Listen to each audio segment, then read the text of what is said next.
because your journey to family is in my opinion, unique.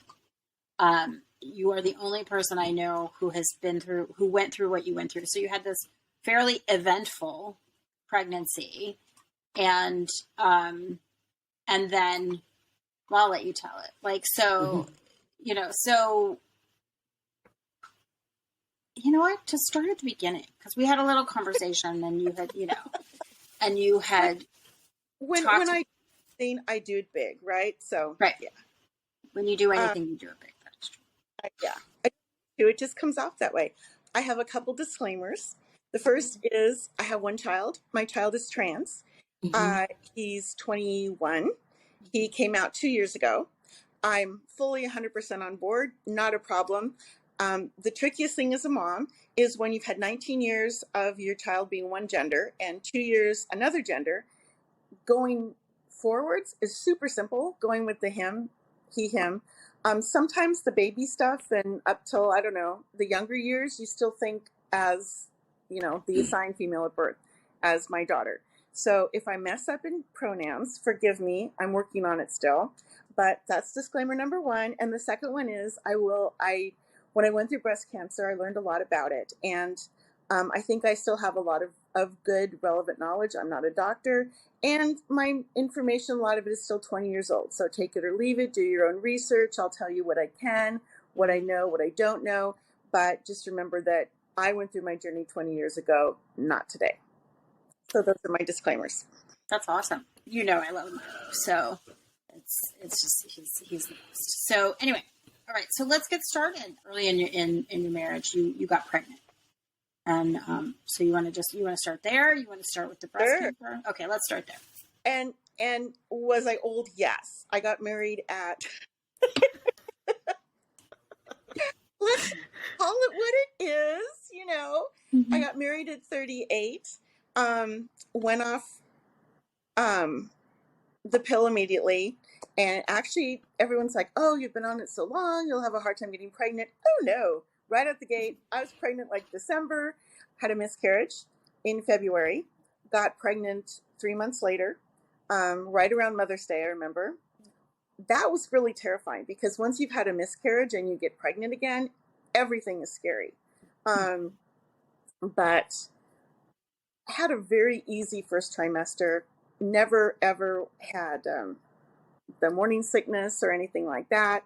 Kind of breezed through everything until the third trimester. And then I had gestational diabetes. I had preeclampsia. I had to go in bed rest. My husband at the time, when we were getting towards delivery, he'd say, you're going to have a C-section. And I'm like, yeah, I know. He knew right away. Everything's kind of going wrong that could go wrong. Yeah. And sure enough, when I was in labor, we went to the hospital. And the first thing he asked the nurse is you're going to have a C-section? And she's like, well, darling, why would you think that? No, everything looks great. C-section. Yeah. What was your thoughts about that? I mean, obviously you're like, yes, of course. Did you have any concerns or, oh, darn, I don't get to give vaginal birth? I don't know. Like what else came in? I just wanted a healthy baby. Whatever we need to do to get a healthy child is all that it's not whatever. Yeah, that was fine. My birth plan was healthy baby, healthy mommy. Yeah. After looking at a lot of my friends' birth plans, that's what my conclusion was. Totally. Yeah. Let's just do this. When I finally had Milo, I was like 6 weeks before I turned 40. So yeah, old mom. So old mom, we're like, happy birthday. Yep. Yeah. So you definitely had geriatric pregnancy all over your chart, right? Probably. Yeah. Did they call it that? Maternal age, geriatric pregnancy. I know. We just Elizabeth. Phenomenal doctor. Yeah. Where did you where did you live at the time, or what was your hospital? And I gave birth at Swedish Hospital, downtown Seattle. I had an absolutely fabulous doctor. She's retired now. And Providence took over Swedish. They were great for the most part. Everything went fine. Always the bumps in the road, but it how was your hospital stay after the cesarean after the C-section? Because you went through major surgery. How did you feel? Well, I was okay. Mm-hmm. That's why I asked. A while ago. Let's see. So, Yeah.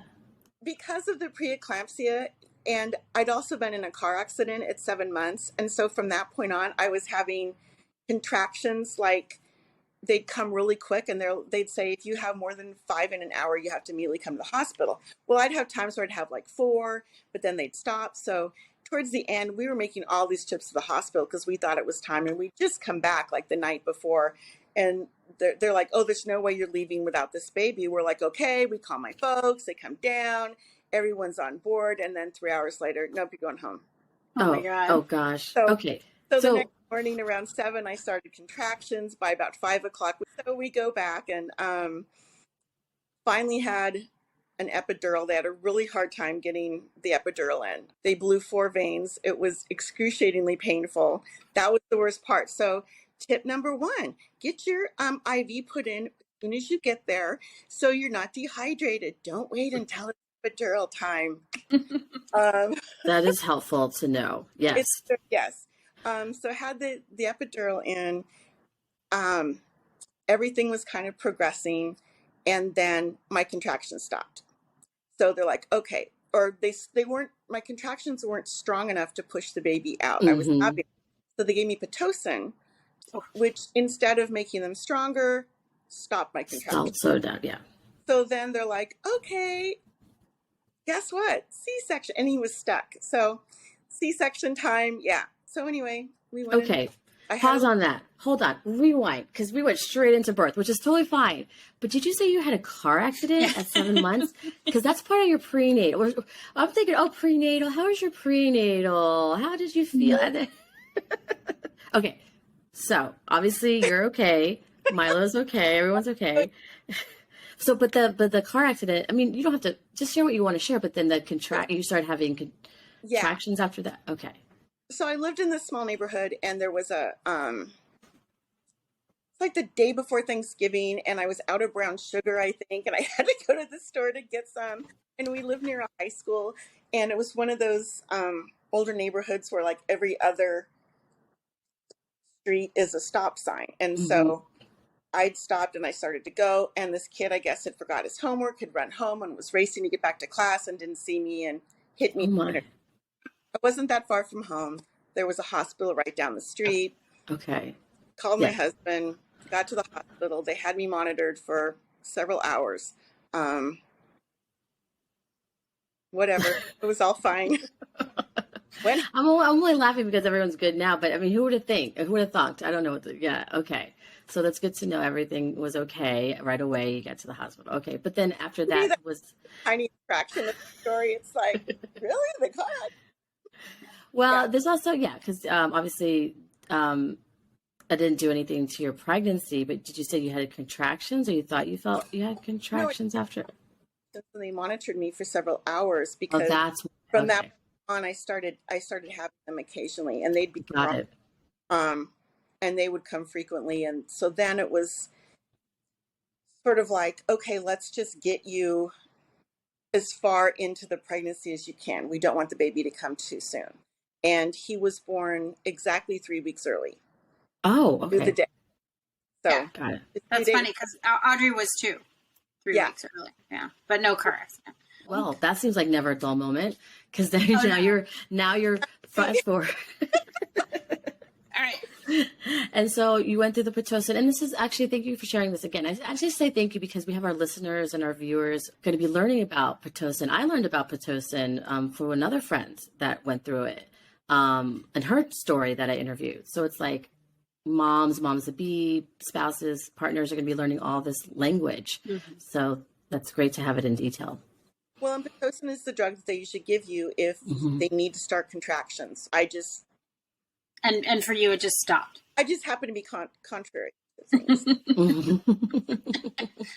So, knowing you the way that I know you, that does not surprise me. Right. So, okay. So you're in the hospital. You've just had a C-section. You have a beautiful baby. And like, how long? Like, yeah, how long were you in? I mean, 4 I days. know 4 days. Okay. Mhm. 4 days. So you And then stretched it out. Yeah. You used the whole 4 days. Yeah. and you need an advocate. And my husband would go home so he could get a good night's sleep.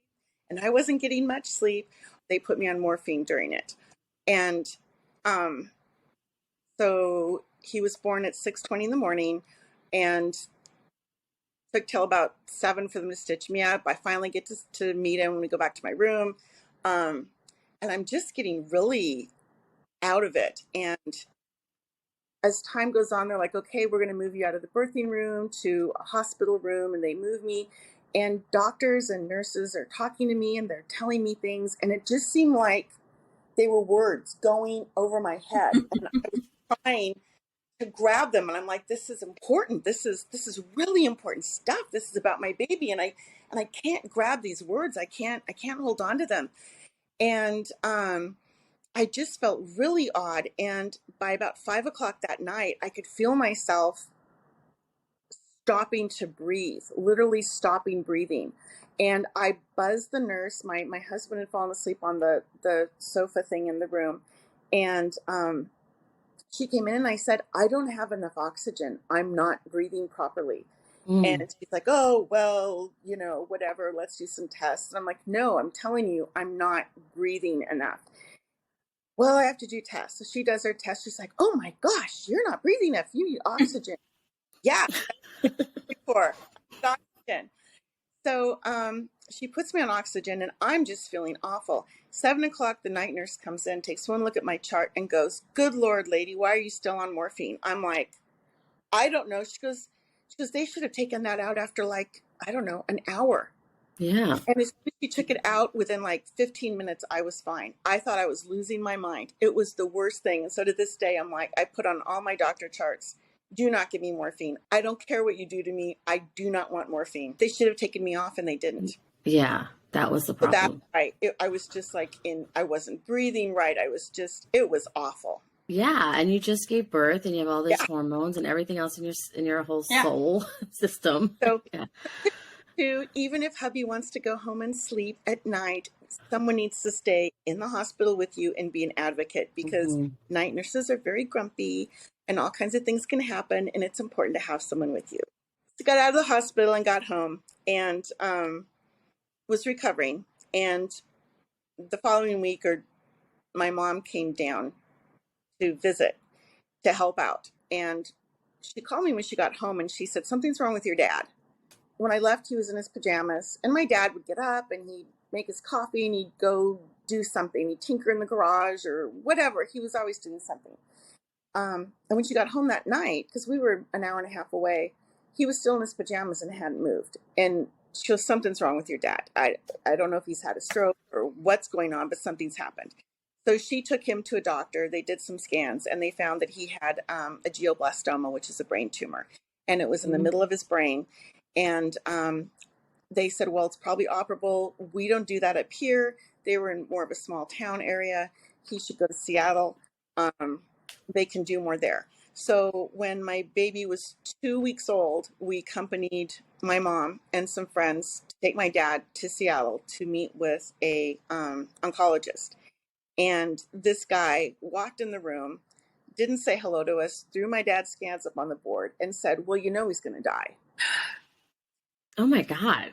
And it was just like, no, we don't know that. We were told that this was operable. No, it's not operable. And didn't say a word to my dad, didn't examine my dad, nothing. So I'm losing it. Everyone's and we got a second opinion. It was very difficult. But my dad passed away 4 months later. And then a month and a half after that, my husband's brother passed away unexpectedly. So it was quite the first year. 14th, when he was born, Dad died in May, Jerry died in July. And our little house in Ballard was getting too small, and we looked for a new house, and we just bought a new house. It was brand new. And the Friday before we were going to move, before that, a couple of weeks before, you wanted to know how I discovered my breast cancer. And I was just putting my pajamas on at night. And as I was putting them on, my hands brushed across my breast and I felt this lump. And I'm like, what? Like, Right. And you were breastfeeding at the time, I right? was still breastfeeding, yeah. So it could have been anything. Could have been a clogged duct. Could have been, yeah. No, it was not a clogged duct. I knew it wasn't. I had a clogged duct before, but so I'm like, no, it's not a clogged duct. But I went to the doctor right away, and my doctor's the only time she wasn't available, and her nurse came in and said it's a clogged duct, and I'm like, no, it's not a clogged duct. I've had a clogged duct. It hurts like hell. This is not a clogged duct. This is something else. She's like, well, I'm going to give you some antibiotics. I said, okay. So, and it was about 2.5 inches long. So she put me in antibiotics and it shrank a good inch. And then I had a follow-up appointment with my doctor and saw my actual doctor. She goes, we have to have biopsy. And I'm like, no, it was obviously an infection. It's gone down. She's like, no. If there's a lump in your breast, it's going to be biopsy. Oh, come on. So you went from like, no, this is not a clogged duct. This is something else to, oh, it went down a little, so I don't need a biopsy. There's a lot of emotions going on. Like how it's gonna be fine, right? Yeah. Everybody was. And I'm sorry. How long were you postpartum again? 14. 14. It was okay. Oh wow. Okay. A year after. Yeah. So this was 2002. Got it. The thing about breast cancer tumors are normally very bumpy on the outside. So when a doctor feels them, they can feel ridges and bumps. Okay. Mine was smooth like a river stone. So when they did an ultrasound and other stuff, and they were taking images, they're like, no, this is not cancer. I mean, they were 99% sure, the doctors who did the imaging, that it was not cancer. They told my surgeon this because it was so smooth. It was not conformed to what cancer looked like. But the biopsy came back, and my surgeon called, and I had just finished breastfeeding Milo, and he'd fallen asleep in my arms. My phone rang, so I'm like, grab it real quick so that the baby doesn't wake up. And it's Dr. Lee, and she said, I can't believe I have to tell you this, but I got the results back, and it is cancer. Wow. And I'm like, okay, all right.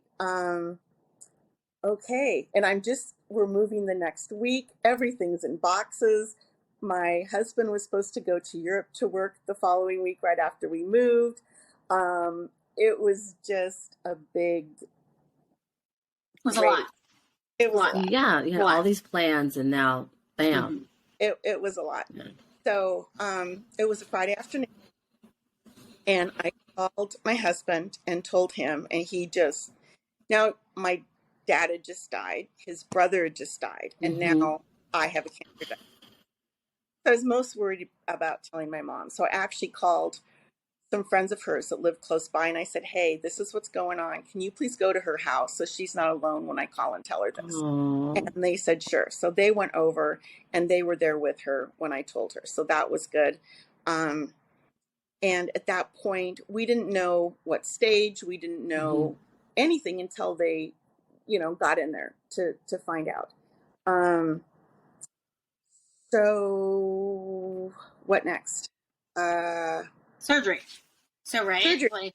Okay. Well, let's not skip over, like, how you were, like, the emotions of it. I get it. Like, this is a very matter of fact. This is great timeline stuff. But, how, like, what were you faced with? What was in your head? What was going on in your head? Like, I'm, like, was you afraid that Milo was taking in something that you're nursing? Were you afraid of, like, what was the whole process? That didn't cross. Back? Okay. When I first felt the lump, that first night was the hardest because I felt like, oh my gosh, I waited all my life to have a child, and I have a lump, and this sucks, and I don't know what's going to happen with it, but I felt this presence just say, it's going to be okay, and so I thought that meant I don't have cancer. And so when I found out it was cancer, I was kind of like, wait a minute, you said it's going to be okay. But I realized later it was okay. I had cancer, but it's still okay. Here I am, you know? Mm-hmm. So, I don't know. You put one foot in front of the other and you do the best you can. And after that, I made a decision that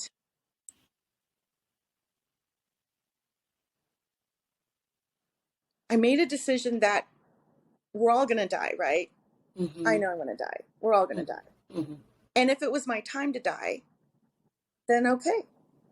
Mm-hmm. But until I knew for sure, I was going to fight it tooth and nail as best I could, because that was what I could do. Mm-hmm. So there's that element of what I can't control and what I can control. And that's what I worked with. Mm-hmm. So, Got it. So then you had choices, or once you found out, when did you find out what kind of cancer it was? so this is another thing I think that's important to know. There's two basic kinds. There's ductal carcinoma in situ, DCIS, Mm-hmm. which is a lump that is not going to spread.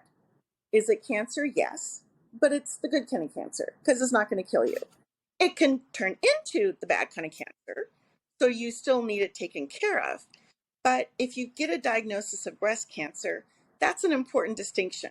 The bad is infiltrating ductal carcinoma because it's going to infiltrate your body. That's where it's going to spread. It can metastasize, Mm-hmm. things like that. So they don't know until they go in there and pull it out, and then they, slice it all up and see what it is. I had DCIS with infiltrating ductal carcinoma inside in Mm-hmm. 3 places. So I had both. When they do the surgery, they need to test your lymph nodes because Mm-hmm. the only way it can spread from your breast is through lymph nodes. That's the filtration system. So they used to go in and take all of your lymph nodes from that side, the entire thing. The problem with that is it can lead to lymphedema, which is arm swelling and things like Mm-hmm. that. So you're taking this huge cluster of lymph nodes for this whole side when you may only need 3 or 5 or 7 or something like that. So they developed this procedure a couple years before I had mine, where they would inject your nipple 4 times with radioactive dye. Boy. Oh. Not fun. Guys, not fun. I thought sounds babies horrible. biting on your boobie was hard. That's gotta. Oh yeah. And then you have to sit there for a couple hours while this spreads. So It's then happening, yeah. into surgery, the first thing they do is they make an incision under your arm. They look at the lymph nodes and they light up whichever one or ones they have the radioactive dye in. And then they take those off, leaving all the rest. There's a person in the surgery who then looks at them under the microscope right away and says, is there cancer in here or not? And what I was told by my surgeon was, if they find cancer, they will then probably remove all of the lymph nodes. And when I wake up, I'll have a drain coming out of my arm. If they don't, then I won't have a drain coming out of my arm. So when I was coming out of anesthesia and the nurse was waking me up, it had ended up being very late at night, and my doctor had to go home, and there was a phone call in the recovery room. The nurse is like dragging this phone cord across. He's like, "It's for you," and I'm like, "What?" But before she did it, I'm like, "Is there a tube under my arm?" I don't know. She looked, she's like, "Nope," but I'm like, "Yes." That's what you thought of when you came out. I love it. And as my surgeon, she's like, "I'm sorry, I had to go home, but blah, blah, blah." And I'm like, "Yeah, I know." She's like, "How do you know?" I'm like, "There's no drain under my arm." You're very keen on everything.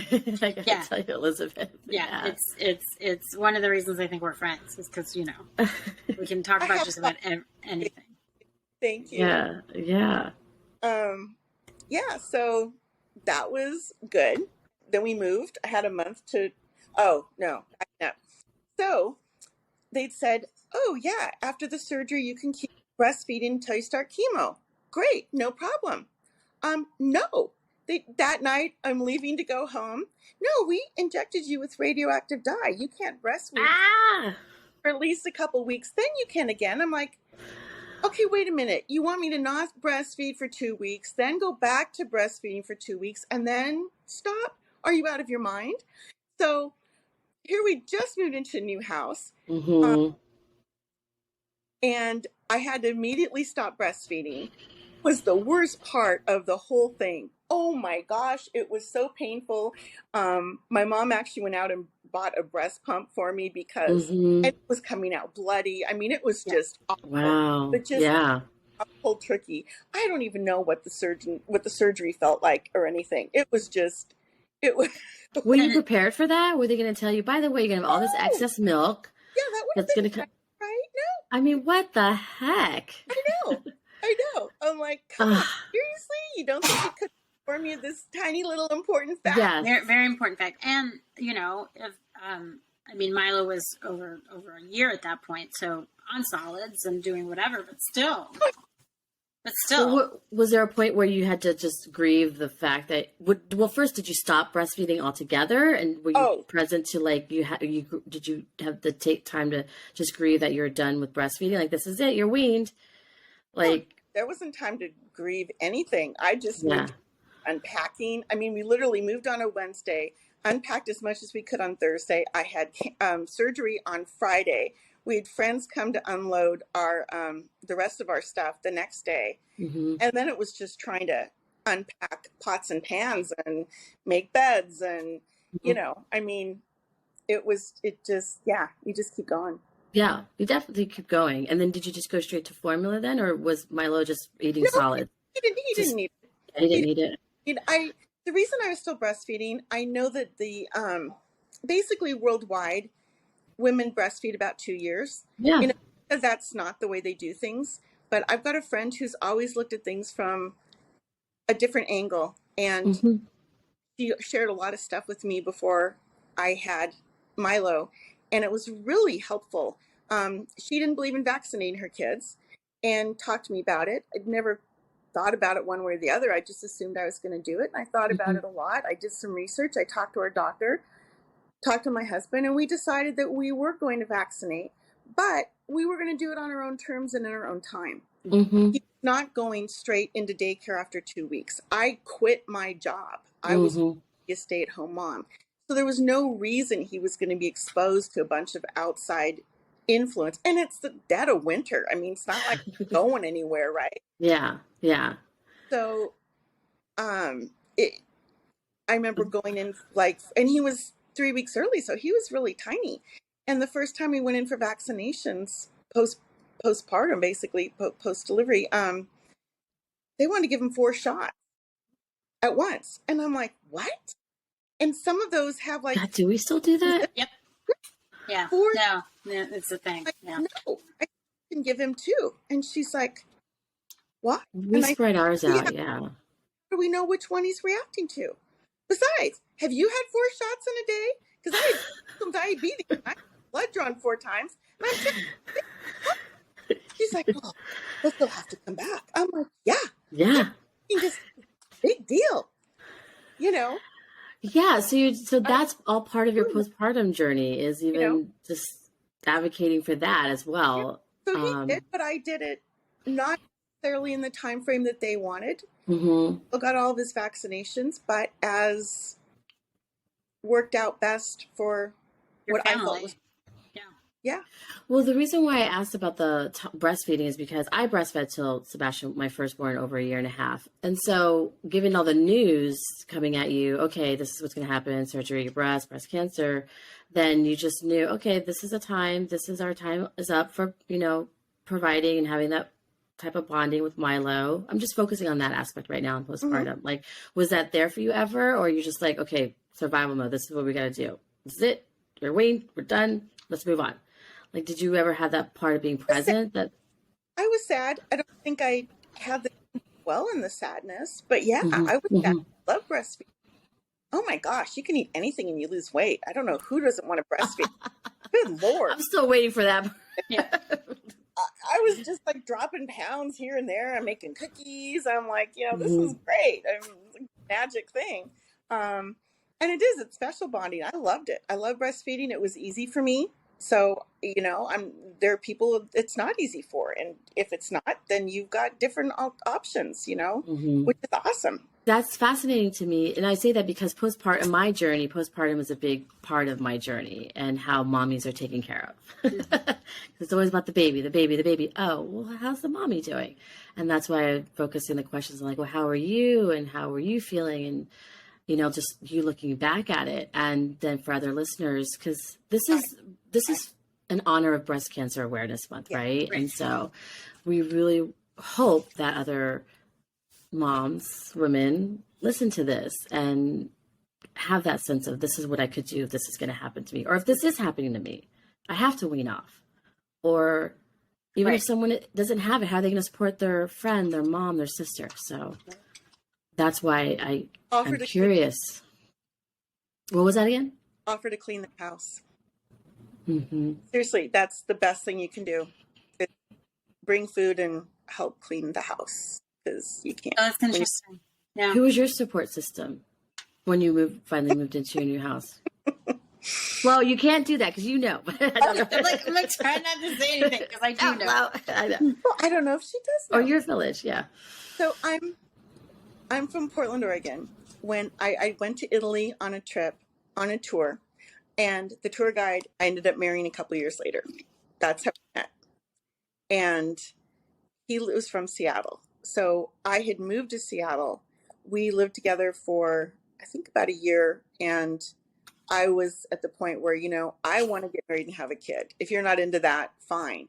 And he decided, okay. So we got married. We had the baby. Where were we going with this? I completely blanked. What was your support system? Yeah, postpartum. You moved into a new place. You had breast cancer. You have a baby. So many people. I'd made a couple friends from jobs, but now I was, so most of the people we knew were from his office. And so they all, I guess this is another interesting topic that I wanted to talk about is, do you share your diagnosis with people or not? And it's fascinating to me how different people's response to this is. At my husband's company, which was a medium-sized company, I knew most of the people. And there was one of the workers who had cancer. It was very aggressive and it was kind of all over the place. And they didn't want to do updates. They didn't want anything. It was just kind of leave us alone, which is fine. But everyone still cared. And so would share gossip and we heard this and we heard she's doing this way or that way. And it was just kind of hard for everybody. Again, totally their choice. But this was just my feeling and observation. So when I called my husband and said, hey, I just talked to Dr. Lee and I have cancer. And he was supposed to leave for Europe to do a tour the following week. So he immediately went to his boss, Rick, and told him what was going on. And they rescheduled and got someone else to lead the tour. That weekend, I ended up calling almost everyone I felt needed to know and telling them personally. But I remember Rick called me and I was really thankful to him for that. And he said, how do you want us to handle this within the company? And I said, just be honest with people. They're going to know anyway. Let's just be upfront and open. He's like, you don't care if I tell them? I'm like, no. Let anybody know. It's, it's what's happening. It's not a secret. It's not. This is the reality of the situation. And they were great. And they all said, what can we do to help? And I said, well, I love getting mail. So I would love to get cards. And people cards. And I saved them. I still have a packet of all the cards people sent me. And they also offered to bring meals when I was going through my infusions. And that was really helpful. I love that you knew how to be taken care of and you're able to communicate it in that area. Thank you. Yeah, that's amazing because not everyone does and can communicate. Yeah. Okay, so your new house, essentially new city. I mean, not super new, but newish. Yeah. You know, your friends are your husband's coworkers. Mm-hmm. You have this baby at home. You've got breast cancer. Like, I mean, I know you, and I've known you now for a long time, and like, but still, like sitting with that. And I also know you well enough to know you didn't just sit with it. You went on with your life, and it was just you just incorporated it as part of your routine. You know, like, were you in pain physically with the lump? I mean, the last we talked about was the milk and the duct. Yes, that was like blood. Yeah, we get your mom. Yeah, breast pump. Okay, that's actually where we left off as far as that. Right. The breast pump. We pumped that out, and then the surgery was coming up. Okay, I went and met an oncologist, and she was wonderful. She was great, and she was also through Swedish. And we had just switched like 2 days before to my husband's insurance because I'd quit my job. I'd had Cobra for 3 months or whatever. Anyway, Cobra was over. We had to go to his, and he had group health, an HMO.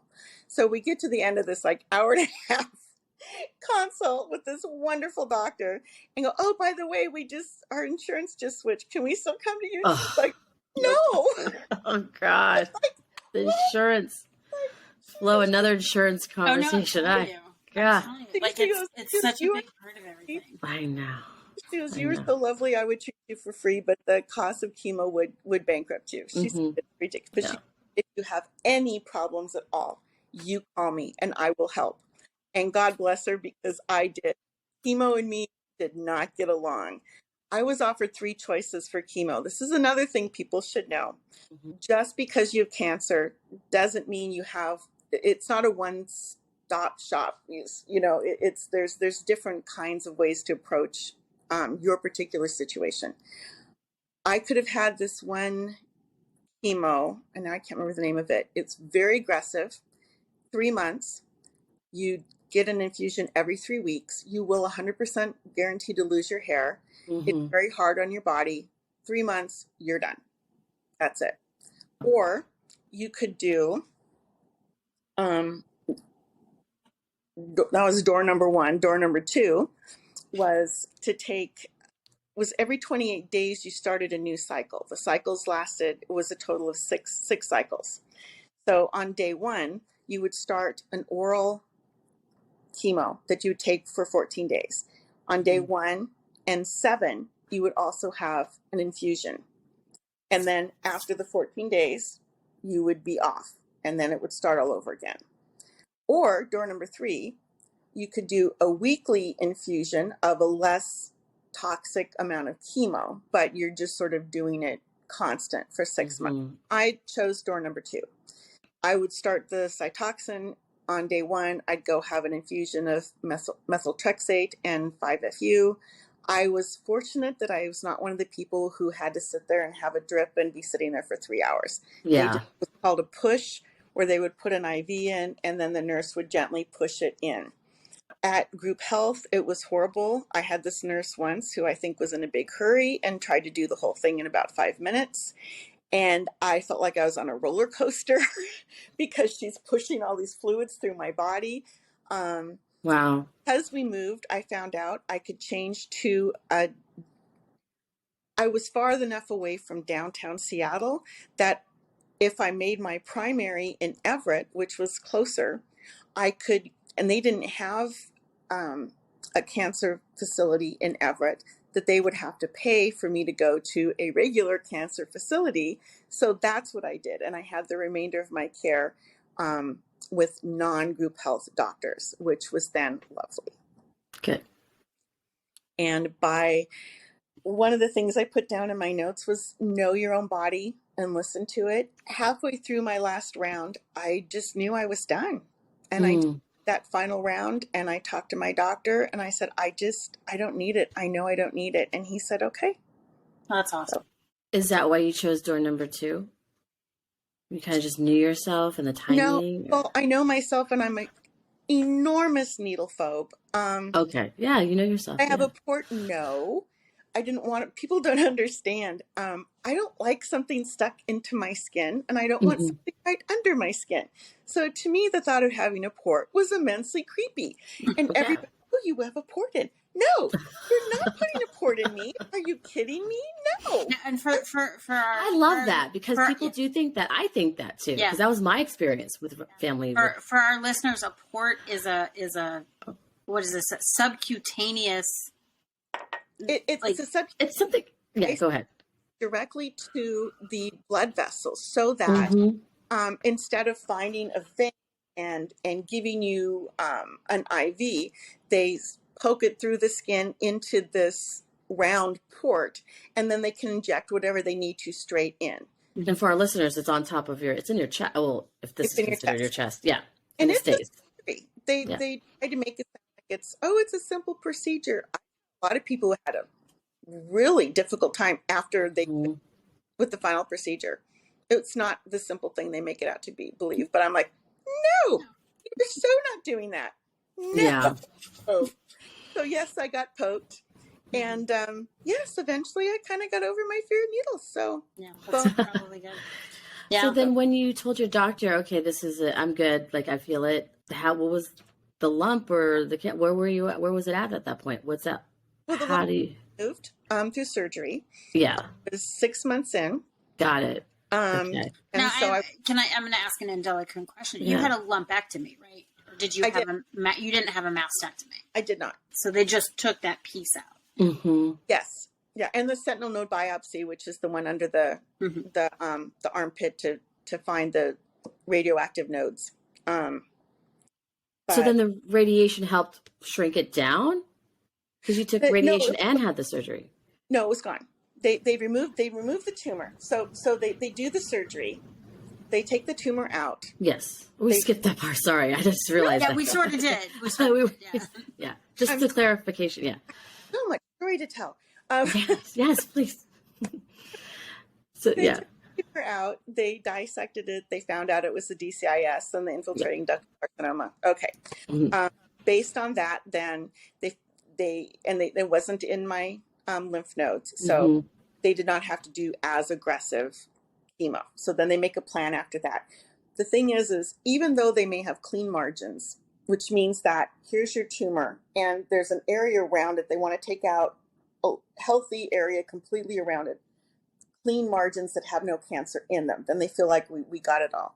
You still could have an errant one here or there. Yes. And that's part I missed was okay. Now, another thing, tip number 4, one of the reasons you do chemo is they want you to go into menopause. What most people don't realize is that estrogen, that breast cancer eats estrogen. So if your body has a lot of estrogen, it's just food. It's eating. And I had just been flooded with estrogen being pregnant. In fact, we just talked to my doctor about getting pregnant again. And my gynecologist called me. She's like, oh my gosh, you cannot have another baby. You can whatever else, sure, but you cannot have another baby. And then I'd ask my oncologist, say, well, you could, but it's really not a good idea, but you really can't. So I really appreciated my OB just calling and saying, nope, you're done. Because it was like, rip the Band-Aid off, go from there. Flo, I'm just realizing that, like, that's a whole other conversation. Like, so 2 things, Elizabeth, stay with me because I'm like getting all this newly. Because, I know about breast cancer, I know about pregnancy and estrogen, but when you talk about the estrogen and you talk about building your family or making babies, first thing, going into the menopause, did the house have to do with your age or not necessarily? It's just because obviously you had cancer, so you don't. Well, so the menopause, the way I understand it, and again, my information is 20 years old, but friends with an oncologist, I still ask her questions. If you're 40 or under, you will go into menopause, but you will usually bounce back and bounce Got out. it. If you're 45 and older, you will probably stay in menopause. Mm-hmm. I was 41. So I was in that, and that in between. We don't know which to do, kind of which you know me, that's the way it is. So I was in it for about a year and a half, and then I bounced out.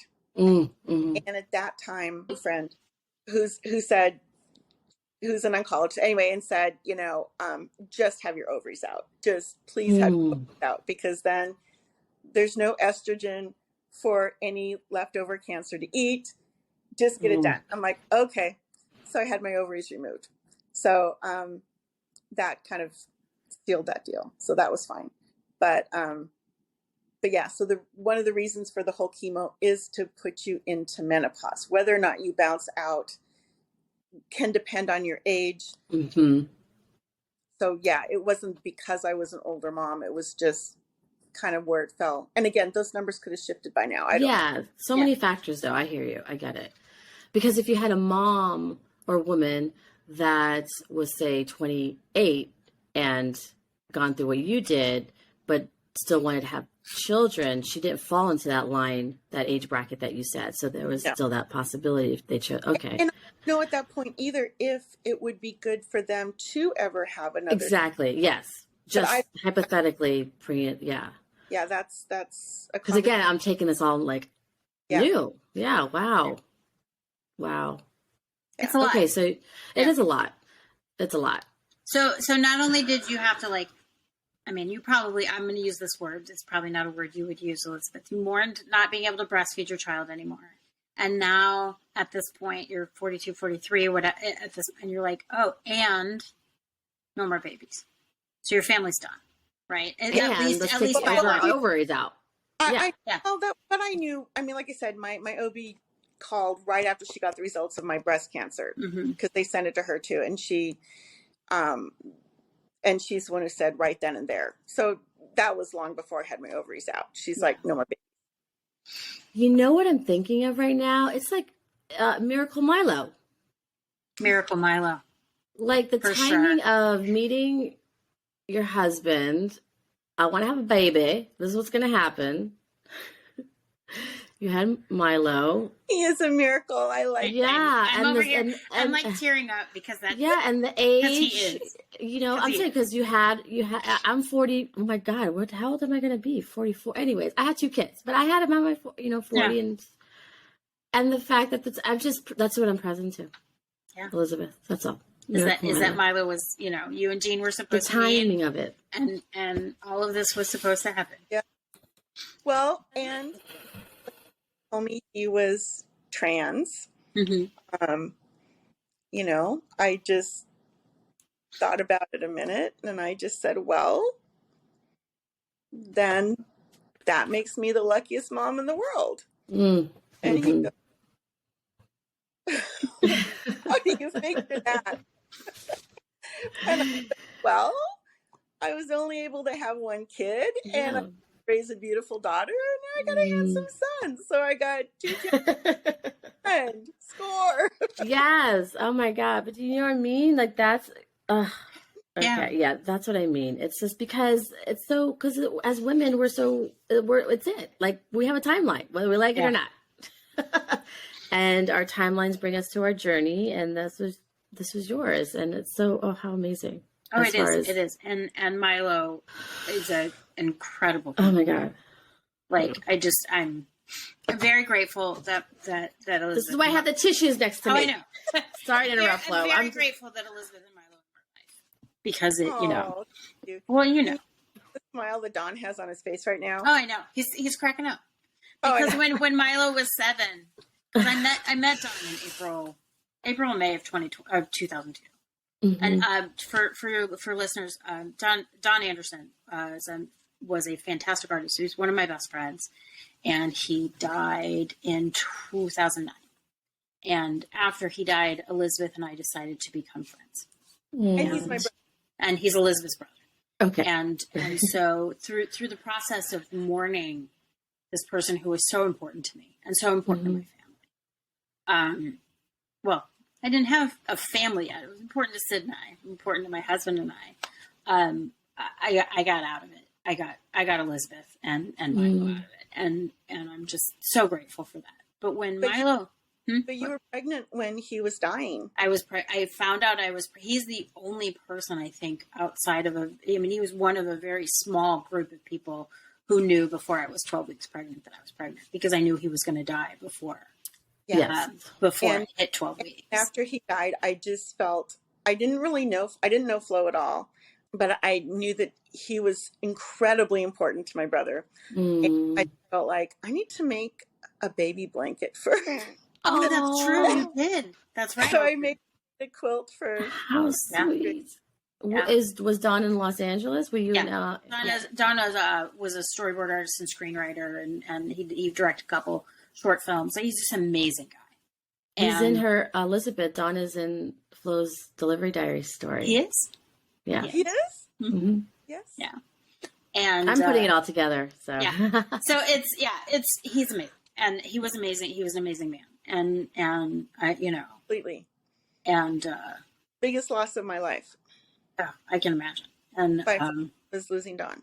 And I remember when Milo was 7, Don called me, and he's like, "I just had the weirdest conversation." and I said, and at that point, what he said to me was, "I had just had the weirdest conversation with my niece." Because that was pre Milo discovery, pre dysphoria, pre all of that, and and I don't know, I'm like, what do you mean? He's like, I was just on the phone for like an hour and a half with a 7-year-old, and I'm like, okay, that sounds like fun. Well, the attention span to be on the phone. No, that's amazing. Wait, 9, 7, something like that. I don't even know. It was pretty. Well, what was funny though was Milo never wanted to talk to anybody on the phone. It's like, it's Grandma. Do you want to say hi? No. It's so you say no. And so whenever I talk to Don, it's your Uncle Don. Do you want to say hi? And all of a sudden he said, yes. Oh. Okay. And I'm like, that's pretty funny. The first time that Don met Milo, he was 2, and Don had come to visit, and the guest room was upstairs, and Milo just gotten out of the bath, I think, and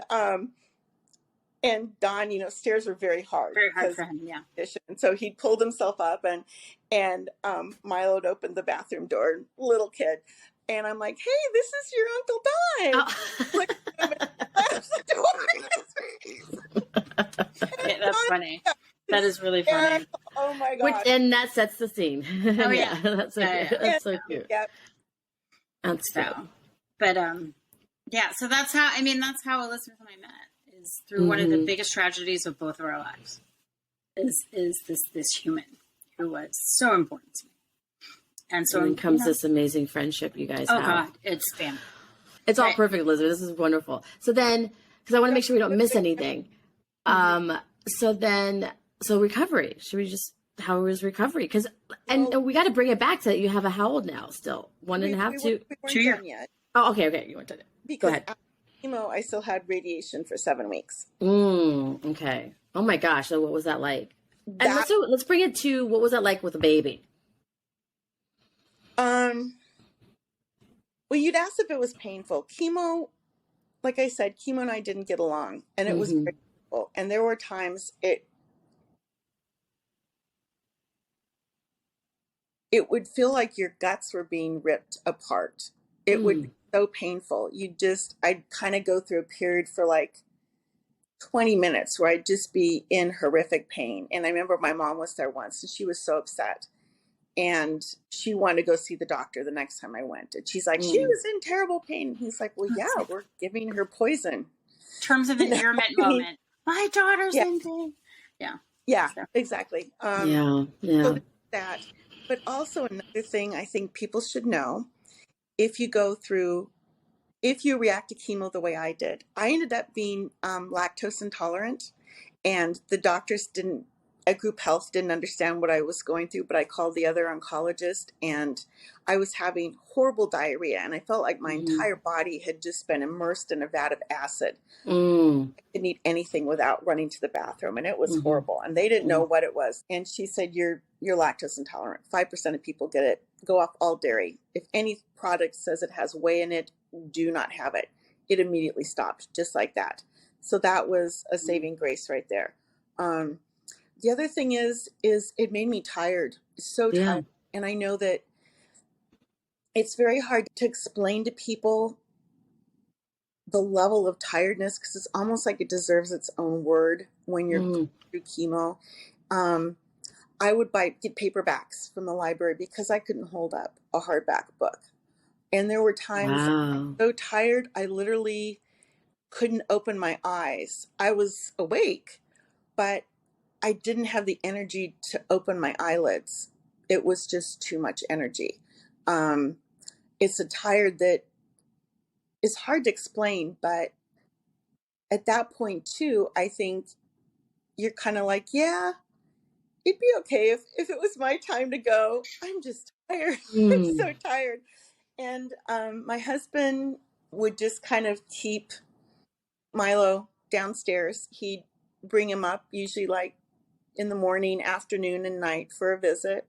But usually about 2-3 days after an infusion, I'd just be down for the count.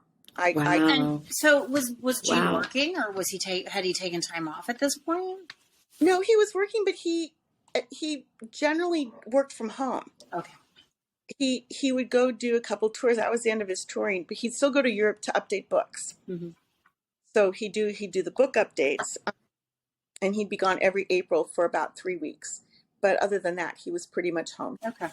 So you guys didn't have any like extra help with Milo? My mom came a couple times. There were a couple times we needed help, and I had friends come. I had a friend from LA who flew up and spent a weekend, and no nanny, no daycare, no. Okay. Babysitters on occasion, yeah. When I went through chemo, my mom's pastor's wife actually came, because you have to go every single day. Yeah. Once you get there, it's 5 minutes, because they map everything out, they tattoo thing, and you just, you'd be gone for an hour, but 5 minutes. So then, so she would watch. So I needed help then, but it was pretty much us. So looking back, was it like, I can't hold my baby right now, or I'm a new mom, I can't be fully present, or are you just like, this is what I got to do, this is how I feel because I'm trying to get through this cancer. My baby will still be here. This is going to happen. Like, yeah, I think the baby phase was pretty much over. We were into toddler. I just went back to my goal. My goal was, if it's my time, it's my time. If not, I'm going to fight it as hard as I can. And that was my focus. And that was my work, was to go through chemo, to go through radiation. And, it was... Or I should say toddler phase. Yeah, because that's when they're most needy too, though. I think that's where I was going with it. Like the toddler when they need mommy. No, I was just trying to get through what I had to do to survive. Yeah. I don't remember feeling guilty. Maybe I did, but, That's what I said, looking back. I mean, but that's the thing. Yeah. I was with him all the time on my good days. So. What were your good days like with Milo? At that point? Yeah. Lots of hugs. Playing in the backyard. I don't know. Okay. Yeah, so you had the energy to go in the backyard. Yeah. What about lifting Milo and stuff, and like physically? How was it physically for you? Like you lift? Okay. Yeah. Once you recovered from the surgery, you were probably not. Yeah. Well, I mean, in general, your life now is just recovering, tired, getting energy. So I didn't know if like it's a toddler, so I didn't know if like you could keep up with Milo, or that's what I'm saying. Your good days, snuggling, cuddling, or running around the backyard. Right. Like, I don't know. That's and an older mom, because I remember those times. Like, after, for me, when Audrey was like 2 and 3, it was really hard to keep up with her just because I was older and really out of shape. So that's just. I don't. It's kind of a blur. You have. That's fine. Yeah. So it's that time is kind of a fog. Now, during that time, if I remember correctly, you couldn't like pick Milo up, right? Like you couldn't. Could you interact with Milo? Oh yeah. Okay. In radiation, I mean, as bad as chemo, as I reacted to chemo, I had a very easy time with radiation, much easier than most people. So Can you share the difference for everyone listening and watching? Radiation and chemo. You know, some people get super tired from radiation and they just have a hard time with it. It was like no big deal. The last 2 weeks, your skin starts to get pretty burned. You know, it's like shining a bright sunshine on it repeatedly day after day after day for weeks. But other than that, I was pretty much fine. So the difference between chemo and radiation, right, is that chemo is like a medication, right? Like that they put into your system. Mm-hmm. And then radiation is where they actually take a form of like, I don't know what kind of radiation, but it's just like I don't know, it's like going under a big microscope almost. It's like when you go to the dentist and they do radiation, but they started, so if the lump was about here, and for 5 weeks they did a circle of radiation over the whole area. And then they did the last 2 weeks a targeted one right over where like the worst part would have been. So it's just like like it's very short. You go in and they do the thing. Here's the booth, and they line everything up, and then they go behind the little screen and go clink, and then you go, okay, see you tomorrow, and you know. Is radiation like the toner? I mean, was it just the final act of your trying to kill process left over? Yeah. I mean, I know what it does. Yeah, but just like let's just do this at the targeted area, and So then, what was it like after for you? Oh, it was just great to finally put cream back in my coffee. Oh, you know, once the chemo it took about 2 weeks. There were a lot of after effects from chemo. One of the things was it kind of broke my temperature regulation system. When I used to love the heat, and if I get hot, I have a hard time cooling off. So I tend to dress very like lightweight. I'll layer. It's been difficult for me for a long time. I still don't drink red wine that much. I used to love red wine, and red wine would just give me heartburn really bad afterward. That changed. It changes your body. It's going to change your body, and it just depends how it affects, you know, each person. But on my good days, I think I could pick up Milo again. It was 20 years ago. It's hard to remember all the details. Plus, you do kind of have chemo brain, and a lot of that just sort of fades away. But I remember once it was over, I had a great time finally starting to decorate the house and painted Milo's room and stenciled the whole thing, and it was really cute. And so just kind of moved on, and So you had like a delayed nesting period. Exactly. It was just sort of burrow in for 9 months and just sort of hunker down and get through all the treatment, and then. Oh God, when you put it in that context, 9 months. Yeah. Less than a year.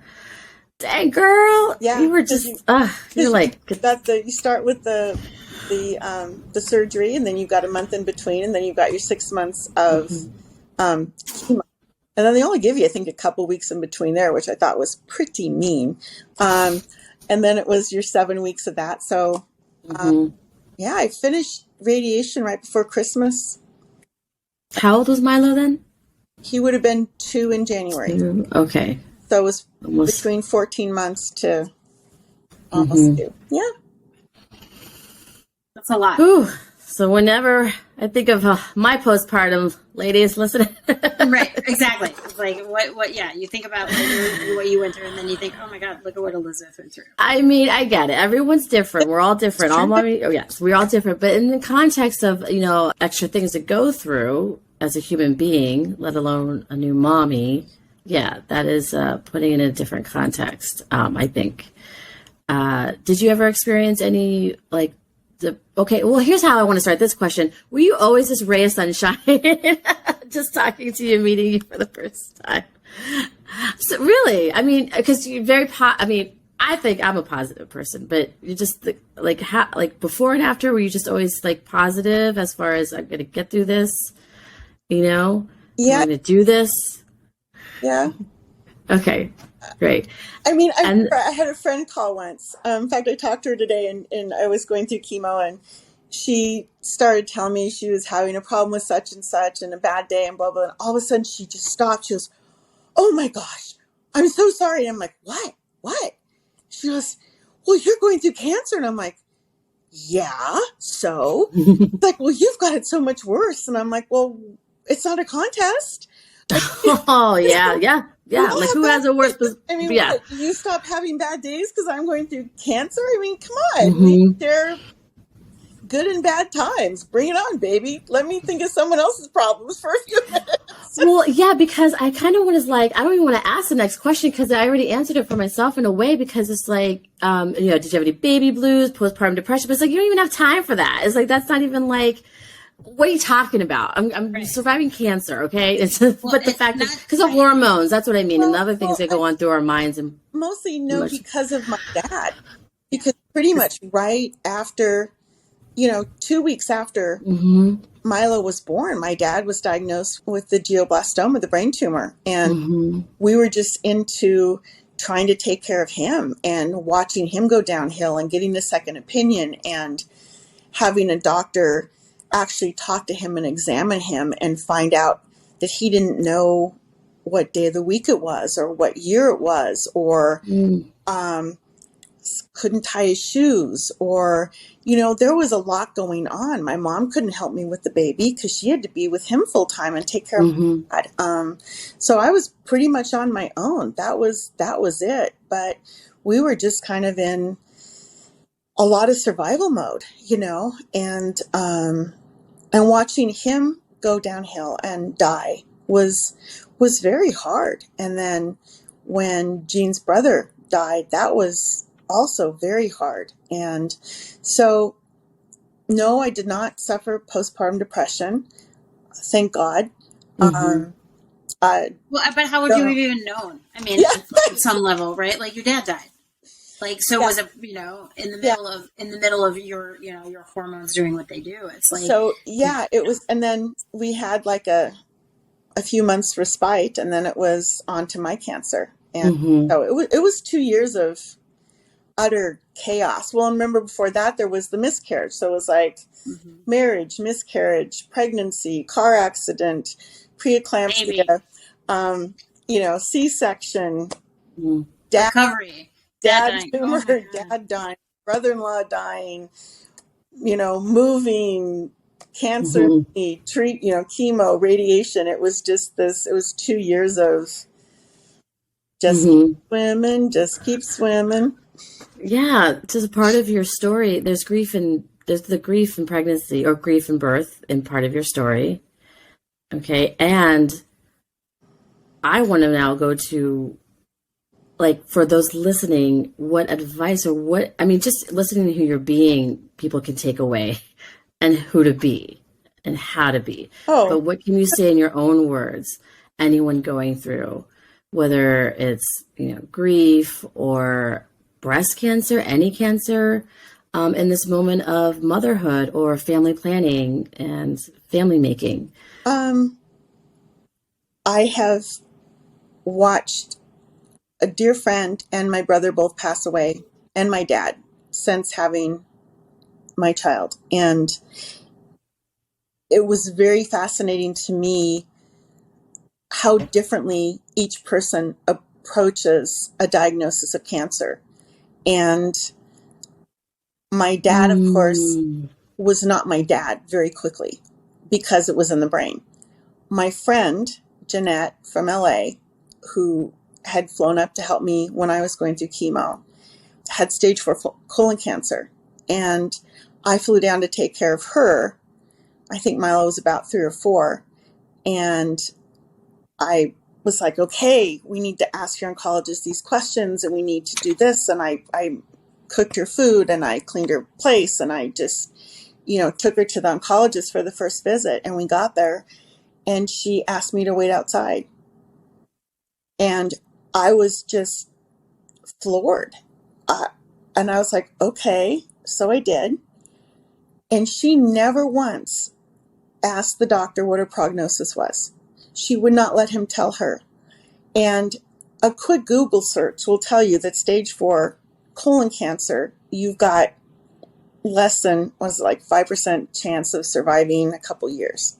So she spent 2 years going through round after round after round after round of chemo and being sick as a dog and having no quality of life, when from my point of view, and would have been, just frickin' tell me. And I would rather have 3 great months than go through hell. Even Don, when he was dying, wouldn't let me say goodbye to him. So I have the saying of family members surviving and not surviving of cancer is my context of living is dying. And also experiencing how people we love die. Mm-hmm. And so for me, it's in how do I want to live? Right. Well, and that's why I guess my final words of wisdom are, don't live in denial land. Because when I walked with that through Jeanette, that's what I ended up calling it. And it was so hard on me. And I learned that I can't go to denial land with you. And if that's where you need to live right now, okay, I respect that. But I can't follow you there. I could not take that journey with her in that direction. So that's something that I think is important to know, is that people all handle things very differently. And just because I was all gung-ho and what's my prognosis? What do we do? Where do we go from here? And, doesn't mean that anyone else is or someone else is. And if you have a friend or loved one going through that and they can't, it's also okay to be aware of what you can and can't take in that instance, that's okay. So that's okay. Yeah. That was a tough one too, but I learned a lot from that. And the final thing is that, I got a lot of gifts from cancer,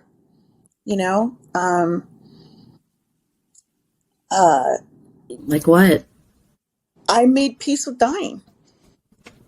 And so I'm not really afraid of it anymore. And when it's my birthday, damn, I want to celebrate. I'm older. Cool. I lived another year. Woohoo. Instead of like, oh God, and now I'm 50 or I'm 60 or whatever, it changed my whole perspective. It's like, yeah, right on. I made it this year. You're now 20 years.